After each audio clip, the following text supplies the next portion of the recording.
சிங்கப்பெண் அப்படின்னு சொல்லலாம். கிட்டத்தட்ட 20 வருஷமா சிங்கத்துக்கு வந்து பராமரிப்பு பண்ணிட்டு இருக்காங்க. வீட்டுக்காரர் வேலை செஞ்சு சரி. அவர் மான்ல வேலை பார்த்தாரு. அந்த மான் வந்து சீடு போட்டு சொல்ல 2 சண்டை போட்டு அந்த மான் குத்திருச்சு. அந்த மான் கிட்ட இந்த மாதிரி உணவு வைக்க போகும்போது உணவுக்கு தான் தவிடு போடுவாங்க, மூட்டையா வரும். சரி. ஒரு போட சொல்ல 2 மானும் சண்டை போட சொல்ல இவர் கவனிக்காத கோணியை உதிரி தொட்டியில கொட்டி உதிரி இருக்க சொல்ல 2 மானம் சண்டை தெத்தினி ஓட சொல்ல இவரு கிட்ட பாஞ்சு நடு சண்டையில் அது போக வேகத்துல வந்து இவர்கிட்ட வயிற்றுல குத்திருச்சு. அவரு வேலையை தான் எனக்கு கொடுத்துருக்காங்க. இல்ல அவர் குத்துன உடனே ஹாஸ்பிட்டல்ல இருந்து கொண்டு போனாங்களா? இல்ல கொண்டு போனாங்க. கொண்டு போய் ஒரு வாரம் இருந்தாங்க. என்ன மானது அப்படி என்ன அந்த புள்ளி மானு அவ்வளவு ஷார்ப்பா இருக்குமா? ஆமா, ஷார்ப்பா இருக்கு. அதுக்கப்புறம் இந்த வேலை வந்து உங்களுக்கு கிடைக்குது? எங்களுக்கு கிடைச்சிது. அது கிடைச்ச பிறகு கொஞ்ச நாள் பறவை கேஜி பார்த்தேன், கொஞ்ச நாள் கரடியாண்ட பார்த்தேன், அப்புறம் லாமான்ற ஒரு மிருகம் ஒன்று பார்த்தேன். அது என்ன லாமா? லாமான்றது உயரமா ஒட்டகம் மாதிரி உயரமா இருக்கும், வெள்ளையா இருக்கும். அதை பார்த்தேன். அதுக்கப்புறம் தான் இங்க சிங்கத்தாண்ட போனோம். என்னதான் நீ பாசமா பார்த்தாலும் அது எதிர்த்து சிங்கமா தான் நிக்கும். அது உண்மைதானம்மா? அது உண்மைதான்.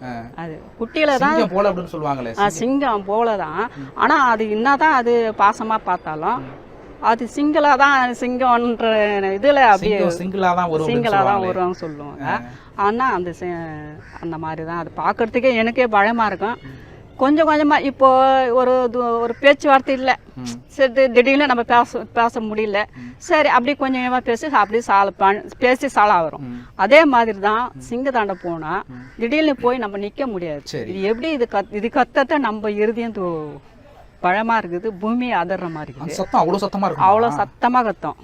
அதனால கொஞ்சம் கொஞ்சமா கூட முன்னாடி வேலை செய்யறங்களோ அவங்க கூடவே இருந்து அதுக்கப்புறம் நான் பழகினேன். எனக்கு முன்னாடி ஒரு ஜென்சி வேலை செஞ்சிருக்காரு.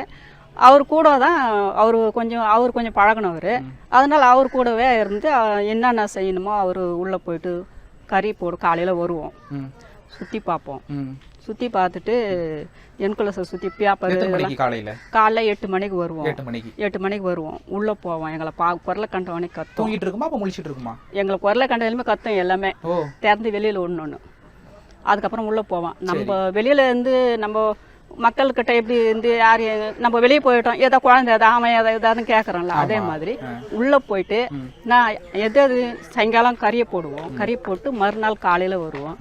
எது சாப்பிட்டு இருக்குது, எது சாப்பிடாது இருக்குது, எது சோகமா இருக்குது, எது வீரமா இருக்குது அப்படின்னு பார்த்து அதுக்கப்புறம் உடம்பு சரி நல்லா இருக்கிறது வந்து வெளியில திறந்து விட்டுருவோம். உடம்பு சரியில்லாத வந்து உள்ள வச்சுட்டு காடு பஸ்லாம் ரவுண்ட்ஸ் வருவாங்க. அவங்க கிட்ட சொன்னோம்னா இந்த மாதிரி உடம்பு சரியில்லை சார்னா அவங்க பேசி டாக்டர்கிட்ட ஃபோன் பண்ணி இந்த மாதிரி ட்ரீட்மெண்ட் வந்து அது உள்ள அடைச்சி ஒன்று இருக்கும். உள்ள அடைச்சிட்டு டாக்டர் வந்து ஒரு இன்ஜெக்ஷன் பண்ணுவார். இன்ஜெக்ஷன் பண்ணிட்டு மாத்திரை கொடுப்பாங்க எங்ககிட்ட.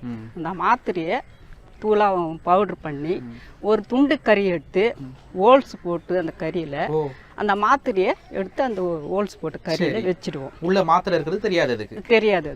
அது போட்டோன்னே அந்த மாத்திரை இருக்கிற கறியை வந்து முன்னாடி அது வெளியே இருந்து வர சொல்ல முன்னாடியே போட்டு வைப்போம் கேட்லயே. அந்த கறி எடுத்து தான் அந்த மறு கறி அது சாப்பிட்டு தான் மறு கறி துண்டுக்கு போவோம் எடுக்கிறதுக்கு. அந்த மாதிரி பார்ப்போம். 3 சிங்கம் திறந்து விட்டுருவோம். ஒன்று வந்து உடம்பு சரி. இந்த 3 சிங்கத்தையும் நம்ம எப்போ கூண்டுக்குள்ள அடைப்போம்? 5:45 கூட்டம் வரும். அதில் 5 மணிக்கு கறி வரும். எப்படி கூப்பிடுவீங்க? அது உள்ள வந்து உலா வந்துட்டு இருக்கு. அதாவது ரூம்புக்கு வந்து இது ரூம் இருக்குதுன்னா அந்த ரூம்பு கிட்ட வெயிட் மேல இருக்கும். இந்த வெயிட்டை வலிக்கணும். இப்போ நாங்க போய் உள்ள போயிட்டு காலையில கிளீன் பண்ணிட்டு அந்த வேஸ்ட் கறியெல்லாம் வாரி வெளியே கூட்டிட்டு மஞ்சத்தூள் போட்டு ரூம்பை கிளீன் பண்ணுவோம். ரூம்பை கிளீன் பண்ணிட்டு அதுக்கப்புறம் வெளியில வந்து சாயங்காலம் கறி வந்தா அதாவது ரூம்புக்கு போட்டு வெயிட்டை வலிச்சு விடும். டேய் வாடா வீரா வா வா அப்படின்னா அது கத்திக்கின்னு வரும். இப்படி எப்படி சுத்திக்கின்னு வரும். அப்புறம் பக்கத்து கேஜில் வந்து ஜான்சி வா, விஸ்வு வா, ஜெயா வா அப்படின்னா அது ரூமுக்கு அது வெயிட் இருக்கும். அது மேல இருந்து இறக்கணும்னா ஓப்பன் ஆயிடும்.